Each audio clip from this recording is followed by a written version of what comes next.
You're listening to the Axis Real Estate Podcast, the official podcast of Axis Real Estate, your full-service real estate brokerage in Phoenix, Arizona.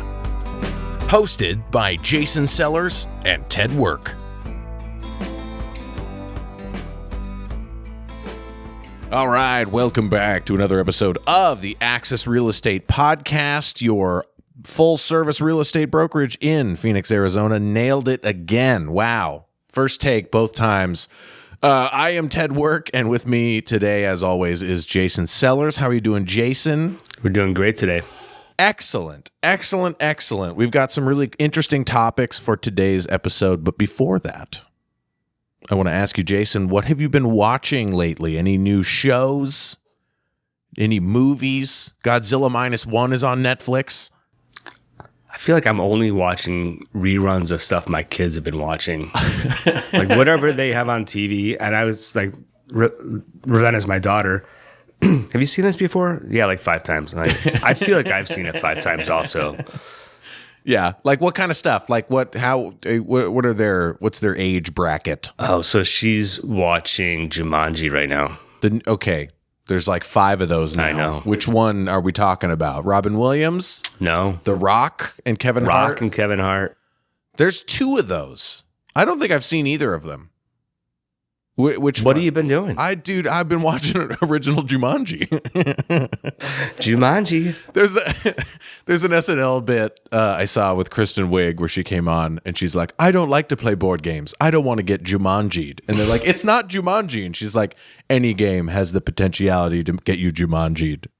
And she's like, but Jumanji, the stuff. Anyway, it's a funny bit. You should check it out. Jumanji, the new one, it's a video game. In the new movie, right? Yep. That's kind of fun. That's a nice little twist. I think that movie's like 10 years old now, so nostalgic. Well, that's what's on Netflix at our place. Sure. Hey, you know what? I can't stop rewatching World War II documentaries. That's a classic. I feel like documentaries are overlooked too much. Yeah. I watched the Miles Davis documentary recently. Oh, what's that on? That was on Netflix. Okay. That was really Hell good. Yeah. I do love a good Miles Davis. Did you see the music one? It was the only song to be banned on the radio that had no lyrics. Trivia. Interesting. I know Tequila has one lyric and it's tequila. And I know that because I recently went to karaoke and I sang it and it was hilarious. But no, what is that song? Is it like a anthem of a country somewhere or? Oh my God. I'm going to draw a blank on it. Would I know it? Okay. Link Wray, guitarist in the 50s. Okay. And it was just like he had some power chords that were oh yeah, really emotional, raw, and exciting. And they basically said it would incite violence, so it was banned. Wasn't it like early proto punk kind of, or like sure, like metal?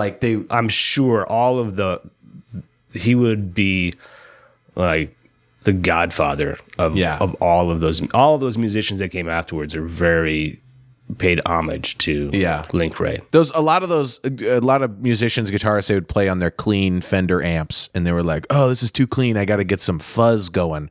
And they would actually take pencils and poke holes in their speaker cones. Oh, wow. And it would add that rattle, just that enough little distortion. It's fascinating, that sort of stuff. Did they go to 11? Hey, you know what?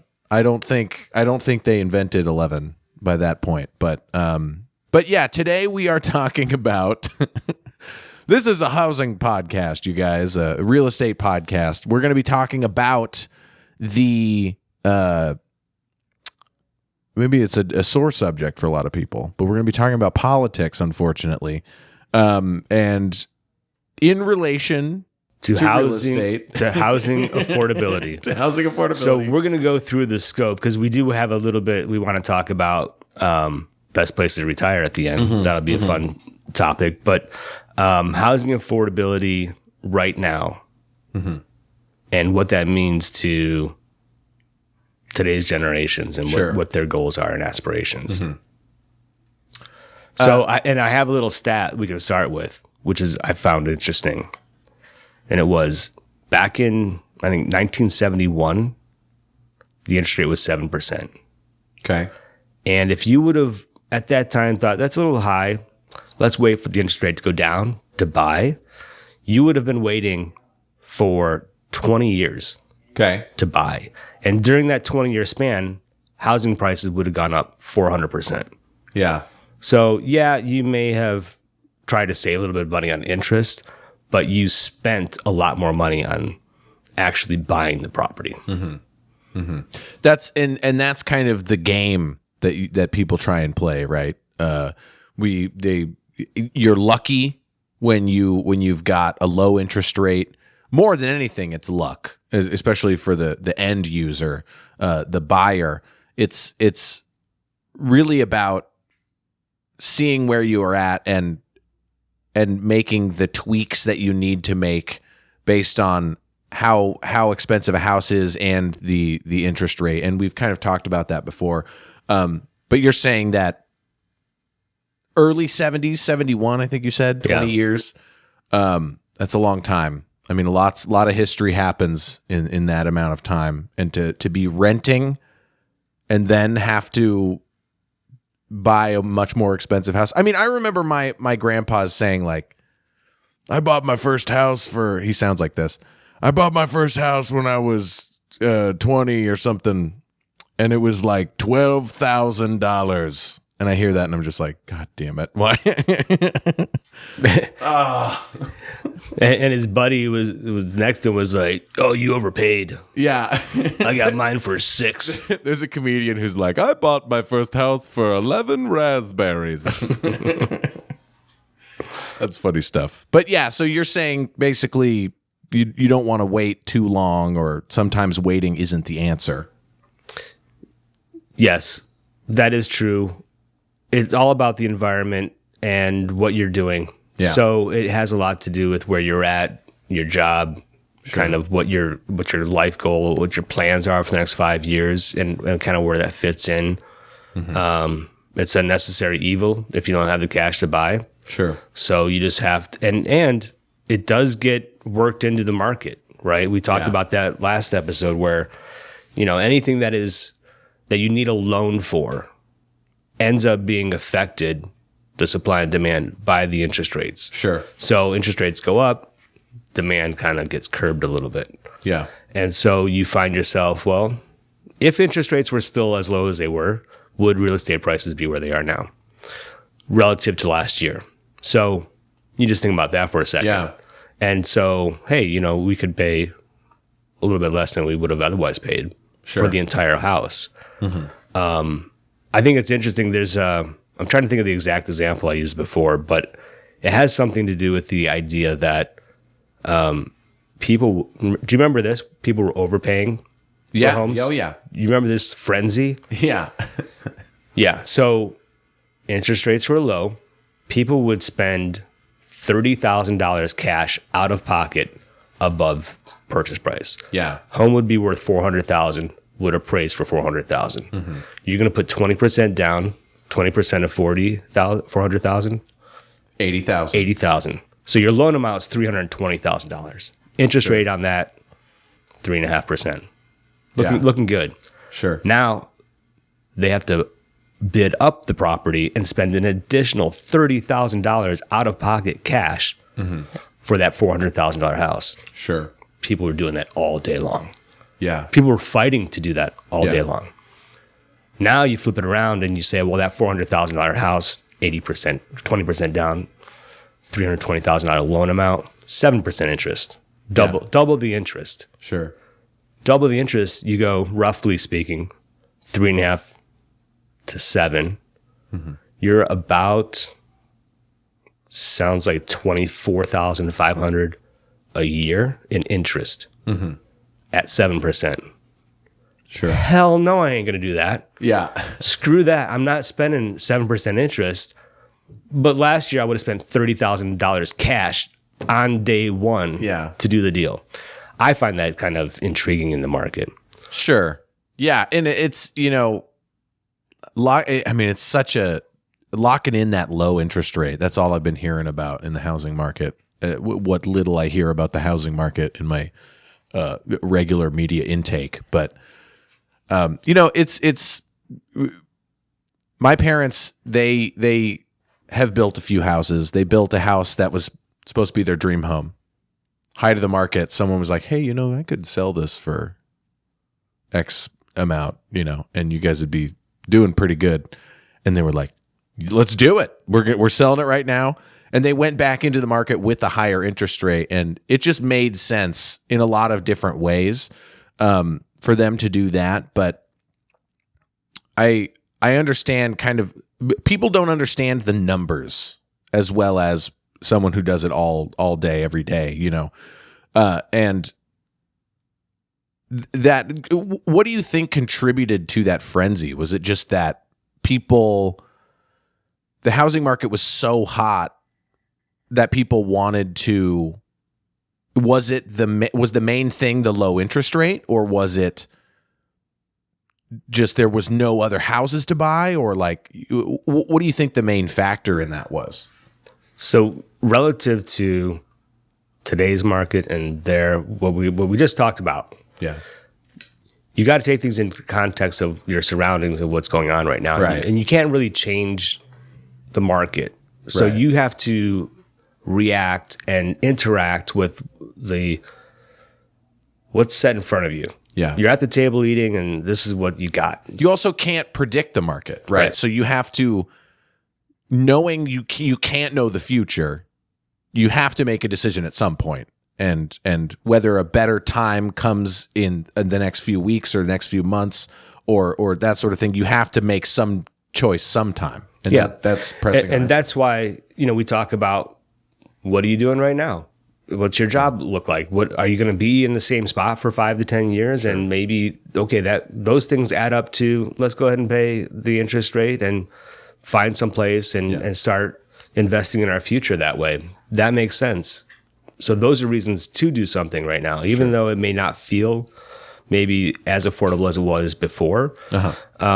Going back to your question about, the housing frenzy and what contributed to that, low interest rates were a factor. Cash was a factor. A lot of people had cash on hand also. Yeah. We had already seen a huge appreciation over the last 10 years from the down of the market to where it was. So there's a number of contributing factors. I think one of the other ones is just the commerce and how states do business and what states are promoting growth. Arizona has done a great job in attracting businesses here. And so there's more demand here. So demand is a big one. Changing in that political landscape from a tax standpoint does impact where companies decide to relocate, what jobs are available. Yeah. And then the changing of that dynamic in terms of maybe tech jobs, creating more income. People have more disposable income. They can pay for more expensive houses. Sure. Those are definitely in the works as well. Sure.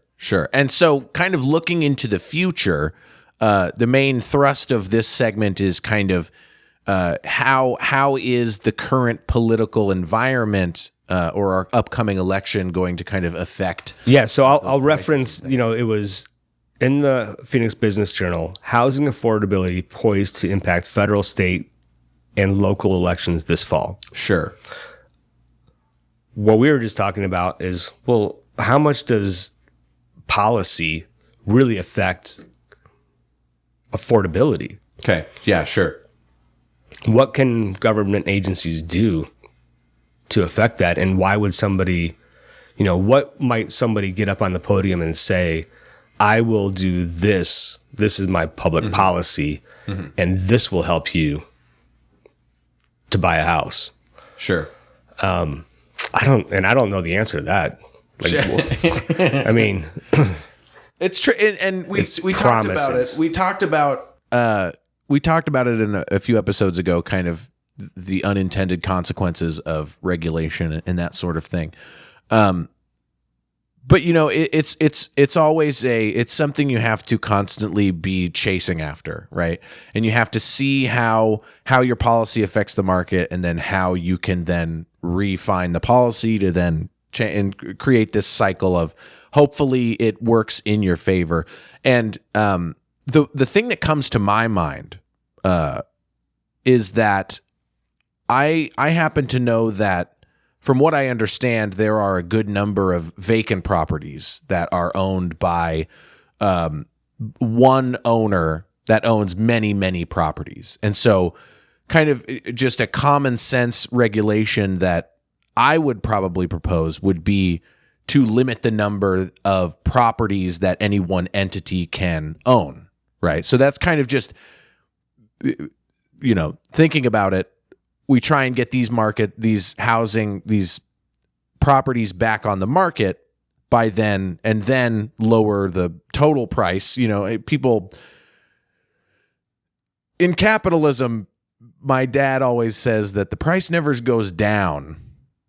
It just slows how fast it goes up, which there's some truth to that for sure. But that's kind of my main common sense idea, would be to free these properties and put them back into the market, right? Thereby lowering the price. That's kind of what my idea would be. But what do you think about something like that? I think there's a lot of danger in something like that. Okay. I think you start going down to, this concept of free market and just a free society, and like you can't do something. Well, Like sure. if I'm telling you can and cannot buy an additional house, Sure. I do think there's ways to maybe incentivize or slow down those things without Sure. creating an overarching like policy like that. It's already out there also. So let me give you another example. Okay. So to buy an investment property that you will rent out, Yeah. you go to the bank, your interest rate is automatically higher than it would Okay. be if you own the house, if you live in the house. Okay. So now that's the policy, that's the bank's setup. Now, Right. from a logical standpoint, if you're an investor and you have 20% down to put in a house, use the $400,000 example. Okay. You have 80,000 cash. The bank is loaning you 320,000, but you're an investor, they're going to charge you more money. Sure. Okay. If you are owning the house and you just barely have enough money to put down, maybe you only put down 5%, which is a traditional amount. Okay. So is the bank at a higher risk or a lower risk? Well, it's definitely at a higher risk. They have more money involved. Right. If they have to go to foreclosure, there's only a 5% margin on the owner-occupied property. And there's a longer process to kind of get that. They're Right. spending a lot of their time getting that pushed through. Yet the interest rate's lower. Okay. So it's not a direct assessment of the risk Sure. of the borrower. It's more to do with the, policies maybe that we promote housing Right. for owner-occupied people. Okay. Sure. So those are the type of things that are already in the market that are kind of there. And I think that if we did want to create more affordability for people, it's two sides. You either make more money or you have to spend less money Sure. to accomplish that. Sure. And we've already seen, and this is a double-edged sword. I think you hear constantly a living wage. People need to make a living wage. Well, what's the consequences of that? Right? So when you go to your Starbucks and the people are making whatever the living wage is, what happens to your prices? Does the corporate entity say, well, we're just going to cut our profits? Typically, no. Typically, they raise Sure. their prices. That's inflation. Cost goes up for the labor, cost goes up for the products. And then eventually that trickles down into these big ticket items, which is like a house or a car or like Sure. those things cost more money now as well.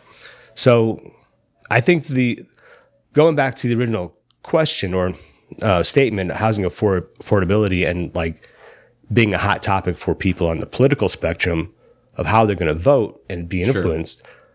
I think it's very difficult for politicians to come out and say like, how they're going to affect that. How are they going to implement something like that? It's a important idea because people are talking about it and it's important to them. Sure. But how does it come out? We'll see. I don't really see how immediate public policy will affect it. I always look at it like a balance sheet or an equalizer, right? Sure. Like we talked about, if wages go up, there's got to be an offset somewhere else. Sure. So whatever policy change you make, there's typically an offset to it. I think that's very true in my limited understanding of economics. I think that's true for at least the big ticket political candidates like the president. Like, how much can the policy of the president who has to worry about making policy for the entire country affect my local area, And so I think the degree of importance based on the subject you're kind of talking about really depends on whether or not you're talking about local politicians or about national politicians. And there's a lot of our governing happens at the local level, and people tend to forget that and get kind of swept up in the who's the big guy going to be, And it's like largely the things that person does. I mean, unless they're starting a bunch of wars, there's a bunch of caveats, That obviously, but like, right. But like, the people who are in your community and at your local governmental level are going to have so much more impact on you personally than that big person that's always on the news all the time. Right. So I think there needs to be a little bit more of a shift towards that if the problem that we're trying to solve is local. And Arizona is a really hot real estate market. It's one of the biggest growing in the nation. Is that right? We're kind of going to get into that a little bit in our next segment. But I think that's one of the important things to think about is who is actually going to be able to affect change in your community, and who is just promising things so that you can and feasibly they have really no mechanism to affect change in your community. Well, let's go and talk about a little bit of history then, because maybe we don't know how it could roll out, what policy might look like now, but we can go and look at what policies were made in the past. So after World War II, this is like the baby boomer generation, right? The largest, at the time, the largest number population growth. They come back from the war. What does the government want to do? They want to create great economy and stability. How do you create stability in the workforce? Number one, they decided to tie people to a specific property, location. Okay. Make it difficult for the labor force to move around and migrate. So home ownership was promoted. How did they promote home ownership? Kind of the same concept of affordability. The VA loan came out. Anybody who had served could now qualify for the VA loan. What was the VA loan? Effectively, it was a guarantee to the bank. So it was portrayed as a benefit to the borrower. And it was, but it really helped the banks. And here's how it did. And FHA did the same thing, but for non-military veterans, right? So basically, at the time, you had to put down 25%. Minimum. To get a loan. And not a lot of people could do that. So the way that the banks were structured at the time is they needed that amount of security on a property to have it make sense for them to loan money. They were not incentivized to loan money if it was a greater risk. That was their assessment. So the VA said, we're going to guarantee that 25% or 20% or whatever. We'll guarantee that if this veteran forecloses, you, the bank, will get 20% from us. Right. Okay. So there's no risk. And think about it from the bank's perspective. Oh, so now if the house back in the day was $20,000, Sure. 20% down would have been $4,000. And you could tell a bank that you can lend that $4,000 at zero risk Right. and make an interest off of that at Right. zero risk. That's like, they're all going to do that. Sure. So that was a policy change that came back out of the wartime and affected affordability for people. Sure. I don't know what kind of sweeping changes that could translate or what that might look like in today's environment. And I think it'd be very difficult to create something like that that's not already in existence, because we do have things, Yeah. but we're already like down that road. We've already put that affordability in back then. Sure. So how do you generate an even more of an incentive to people? Yeah, it's it's such a complicated machine, the world and U.S. economy, and that's I totally understand when people have to go to school for it and get a degree in it, because it's very complicated. But the thing that it's interesting, because the people who are in charge tend not to have those degrees in economics, right? And so I think perhaps there should be it depends on how much our leaders listen to their advisors, who probably have those degrees at some level at some point. But it's a complicated system, and I think in my studying of computers, there are a lot of unintended consequences. And like we kind of said before, you try and make broad sweeps that help the most number of people as you can, and you work out kind of the hiccups and the issues down the road. There's not to get off topic, we have like no time left, I do apologize, but you probably remember Y2K. Oh, yeah. Right? The Y2K bug is basically this idea that computers used to not have very much memory. And so in the year 2000, all of the dates would switch from being 99 to 0, and that would mess up all the computer systems. And a lot of people put in a lot of work to make sure that that never happened. And it makes people kind of fear-mongering about Y2K sound ridiculous nowadays. But it's kind of this idea that, like, if you understand a problem is coming and you put enough effort into dealing with it ahead of time, then it's almost as if the problem was never coming. And then people get they're like, oh, well, it was never a problem in the first place. And it's like, no, you just don't understand what happened to kind of fix those problems.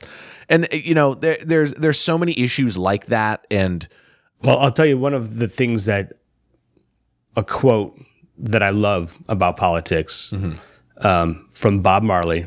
okay, sure, Never allow a politician to grant you a favor. right, They will want to control you forever. sure, And anytime that you hear a politician saying something nice for you, you said unintended consequences was a word you used.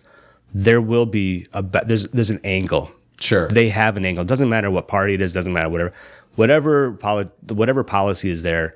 They got an angle. Well, that's their job. They want to get reelected, right? Yeah. And that's kind of, and I'm a huge proponent of term limits to help kind of That'd be big, yeah. to try and relieve a lot of that pressure. But the people in charge of that are the ones who would be affected by it, so they're not going to do anything. It's like, But if we want to switch, we were going to talk like from the broad spectrum, from the affordability side, which is like entering the housing market, to some recent news that we saw about the back end of the market or the retirement age, best places in the country to retire. number one, Scottsdale, Arizona. Scottsdale, Arizona. Oh my gosh, that was not planned. That was not scripted, you guys. I do that. Wow. Number two. Do you know I don't number remember. two? That's okay. I think it was in Louisiana. Oh, It was a weird town in Louisiana. But the other to round out the top five, it was Clearwater, Florida, Fort Lauderdale, okay. Yeah. and there's another one in Florida. And are these based on kind of housing prices or just kind of overall? I think it's just where to based off of retire? like what somebody thought. Yeah. I mean, that's what the internet is now, right? Yeah. Old people going to Florida makes sense though. That's about right. Because I went to go like fact check it. Yeah. And I went to go like search best places to retire in the US, and the US News has a report out. Yeah. And it was vastly different than Sure. Scottsdale in Florida. Well, I imagine they're looking at different metrics and their algorithm. All 5 were in Pennsylvania. Yeah, that's So by the Pennsylvania Times. So we thought it'd be fun to do, where do you want to retire? Top 5 places for Ted work. Where do I want to retire? Okay. I love Arizona. I've been here my whole life. I think I will probably not leave here anytime soon. But you know, I do love a tropical land, although it's humid. It needs to be somewhere dry. I like Colorado. Colorado's a fun place. You get a little bit of the snow, maybe Flagstaff. Although the housing there is pretty expensive. I haven't looked into it. You're blindsiding me with this question, Jason. I don't know. I have family up in Oregon as well, so maybe Oregon. I'm my dad's from Grants See, I think Pass, the Oregon. component of it is to live, not visit. Yeah. So like when we think about retirement, I always think about like, oh, I want to retire, like Italy maybe somewhere, or. Yeah. But these are places where I love the culture. I love the food. I want to go like hang out there. Yeah. But then it comes down to how much you have in your retirement fund. Yeah. And where can you Yeah. stretch that? And Sure. those are probably, maybe that's why Pennsylvania's on that list. Yeah, maybe.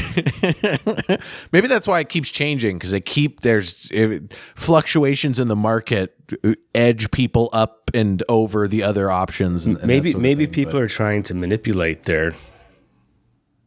where people are buying. we don't say manipulate on this show. No. We say influence. Influence in your favor.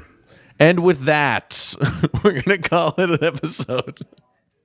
Thank you, Jason, for All being right. with me today. Thank you, Ted. For another episode of the Axis Real Estate Podcast. Please like and subscribe and put your top 5 retirement places in the comments That would be fun. in audience interaction.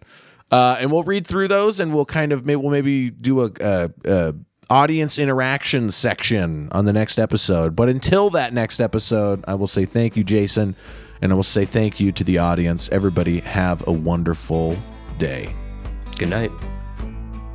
Thank you for listening to the Axis Real Estate Podcast. Please like and subscribe on YouTube. Just search for the Axis Real Estate Podcast. If you'd like to get in contact with the show, please email mail@axispropertyadvisors.com. You can visit Axis Real Estate online at axisre.com.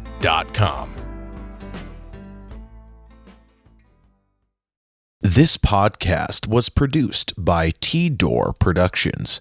Theme song by Delicate Steve.